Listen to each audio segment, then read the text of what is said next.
મિત્રો આવું શું કામે થાય છે અને આવવામાંથી આવું તમે કઈ રીતના કરી શકો? કેમ છો મિત્રો? મજામાં તો હું છું ઇમરાન ને મારા વ્લોગની અંદર તમારું ફરી સ્વાગત છે. તો મિત્રો જો આજે મેં એક કલમમાં ટ્રીટમેન્ટ આપેલી હતી કે જેમાં ફૂગ અને ગમોસિસ થઈ ગયું હતું. એટલે આપણે ગમોસિસનું જે છે ને એ ટ્રીટમેન્ટ નથી આપી, પણ તેની અંદર સ્ટેજ બાય સ્ટેજ આપણે છે ને એમાં ટ્રીટમેન્ટ આપીએ છીએ. એટલે આપણે ગમોસિસ તો છે જ એની અંદર, આપણે તેની ટ્રીટમેન્ટ પછી આપશું. એટલે આપણે જોવાનું હતું કે ભાઈ આ કયા કારણે સુકાય છે.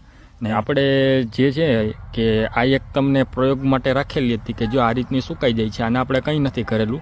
પણ બીજી એક છે જો અહીંયા બાજુમાં મેં આને ટ્રીટમેન્ટ આપી હતી. હજી તો આની અંદર છે ને ગમોસિસ છે, જે ગુંદ નીકળતું હોય ને એ ગમોસિસ છે, પણ આપણે આને બીજી અલગ પ્રકારની ટ્રીટમેન્ટ દઈને આને કરેલી છે. એટલે આપણે વિડીયોમાં જોતા હોઈએ કે અમુક કહેતા હોય છે કે ભાઈ પાણીના હિસાબે હોય, જમીનજન્ય હોય, પોષક તત્વનું હોય.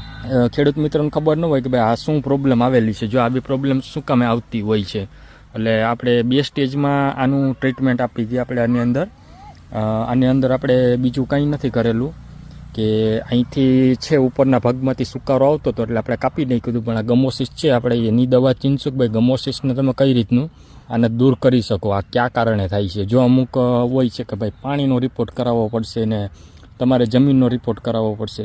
જો આજુબાજુમાં તમારે કલમ આ રીતની સુકાતી હોય, તમારે સમજી લો કે તમારા ખેતરની અંદર 500 કલમ છે. હવે 500 કલમમાંથી તમારે 2-3 કલમ જ સુકાતી હોય તો એ ઝાઝા ભાગનો એનો પાણીનો ફોલ્ટ ના હોય અને કઈ જાતના જે જમીનજન્ય ખનિજ કે કંઈ ઘટતું ન હોય, પણ એ જન્મજાત ત્યાંથી આવેલી હોય, ત્યાંથી જ એ પ્રકારનો રોગ આવેલો હોય છે. એટલે મારું એવું કહેવાનું છે કે આપણે બધી જાતના રોગમાં જે કલમમાં આવતા હોય એ કવર કરી લેવાના છે. જો આની અંદર કઈ જાતનો રોગ નહોતો, પણ આની અંદર એક આ રીતનો ડાયબેક આવેલો હતો, એટલે કે ઉપરથી સુકાયા, ડાળી ઉપરથી સુકાય છે. એટલે આપણે આની અંદર બીજી કોઈ ટ્રીટમેન્ટ નથી આપેલી.